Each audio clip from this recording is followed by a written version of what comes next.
자, 안녕하세요. 롱가입니다. 모든 영상에는 자막이 있습니다. 자막에 보이지 않는 영상이 있다면 유튜브 자막을 켜주세요.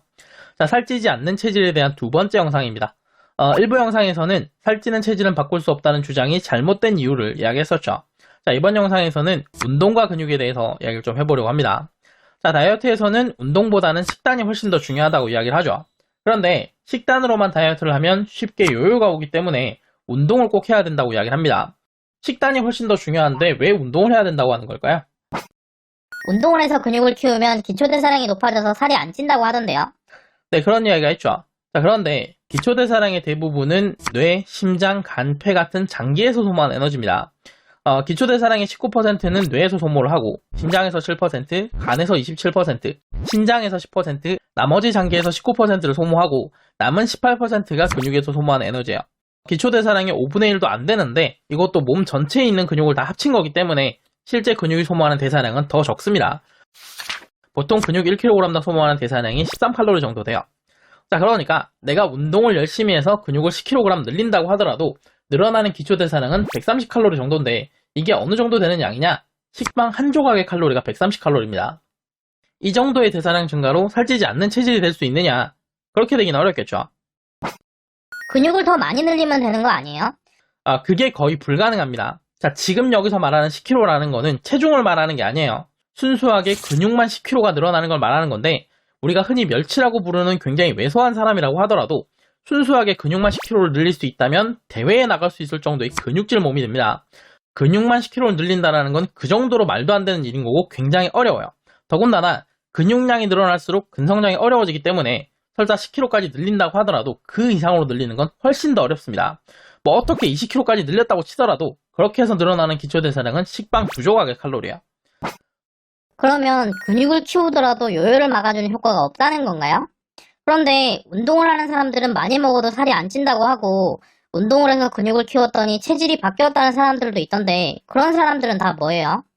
자, 혈당 때문입니다. 최근 다이어트에서 가장 중요하게 여기고 있는 게 혈당의 변화죠. 혈당이 자주 많이 높아지게 되면 이 혈당을 낮추기 위해서 인슐린이 자주 많이 분비되는데 이게 비만의 원인이에요. 반대로 혈당이 자주 많이 높아지는 걸 막으면 다이어트가 되죠. 가공된 음식을 자주 먹으면 혈당이 빠르게 많이 높아지니까 가공된 음식의 섭취를 줄여야 된다. 이런 개념으로 접근해서 먹는 음식을 바꾸게 되면 다이어트 식단이 되고 너무 많은 음식을 자주 먹으니까 혈당이 자주 많이 높아진다. 음식을 먹지 않는 단식 시간을 가져야 된다. 이런 개념으로 접근하면 간헐적 단식이 됩니다. 자, 음식을 먹고 혈액 속에 있는 포도당의 숫자가 늘어나는 걸 혈당이 높아진다라고 하는 건데 음식을 먹고 소화 흡수가 방해되지 않는 선에서 몸을 움직여서 포도당을 에너지로 소모해버리면 혈액 속에 있는 포도당의 숫자가 줄어들고 따라서 혈당이 높아지는 걸 막을 수 있다. 그러면 다이어트가 된다. 이런 개념으로 접근하면 식후 운동이 되죠. 실제로 가공된 음식의 섭취를 줄이는 다이어트 식단은 어떤 식단이든 다이어트 효과가 있고 간헐적 단식 역시 다이어트 효과가 있습니다.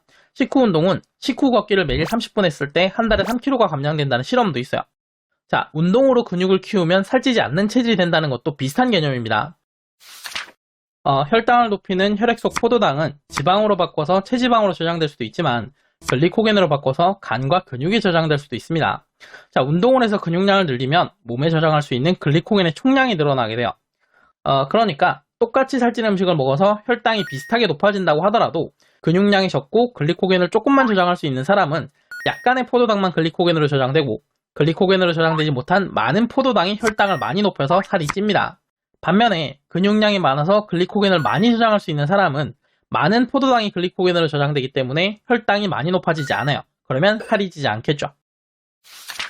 실제로 한국의 수영 선수인 박태환 선수는 다큐에 출연해서 잠만 잤더니 7kg 이상의 체중이 줄어들었다라는 이야기를 했는데 이걸 보고 인터넷에서는 근육량이 많고 기초대사량이 높으니까 잠만 자도 살이 빠지는구나 라는 식으로 해석을 했지만 영상 앞에서 이야기했듯이 근육량이 많아도 늘어나는 기초대사량은 그다지 많지가 않고 애초에 수영 선수인 박태환 선수의 몸에는 체지방이 그다지 많지도 않습니다. 다른 영상에서도 계속 말했지만 단기간에 줄어드는 체중은 대부분 체수분이 빠지는 거예요. 글리코겐은 1g 저장될 때 수분 3g과 함께 저장이 됩니다. 우리가 잠을 자는 시간 동안 글리코겐은 에너지로 소모되고 그렇게 되면 몸에 있는 체수분이 빠져나가게 돼요. 자, 이것 때문에 잠을 자고 일어나면 화장실에 가고 싶고 화장실에 갔다 오면 체중이 많이 줄어들게 되죠. 7kg 이상의 체중이 줄어들었다. 이 말은 그 정도로 많은 양의 글리코겐과 수분이 몸에 저장되어 있었다는 겁니다. 근육량이 많은 운동선수니까 글리코겐 저장량이 많았다는 이야기죠. 정리하겠습니다. 운동으로 근육량을 늘려서 저장할 수 있는 글리코겐의 총량을 늘리면 살찐 음식을 먹었을 때 혈당이 높아지는 걸 막아주기 때문에 살찌는 걸 막아주는 효과가 생깁니다. 이게 운동으로 근육을 키우면 살찌지 않는 체질이 된다고 하는 거죠. 살찌지 않는 체질이 되고 싶다면 운동도 필수적으로 하셔야 돼요. 그러니까 근육량이 많으면 살찌지 않는 체질이 된다는 거잖아요. 고도비만은 인바디를 측정해보면 근육량이 많다고 나오는데 이런 경우에는 어떻게 내는 거예요? 자, 재미있는 질문이죠. 다음 영상에서는 이거에 대해서 이야기를 좀 해보도록 하겠습니다. 지금 화면에 영상이 2개가 나오고 있을 텐데 다음 영상이 완성되면 오른쪽에 나오도록 해두겠습니다.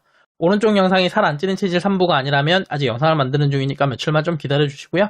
이번 영상이 도움되셨다면 구독과 좋아요 부탁드리고 저는 다음 영상으로 다시 돌아오겠습니다. 감사합니다.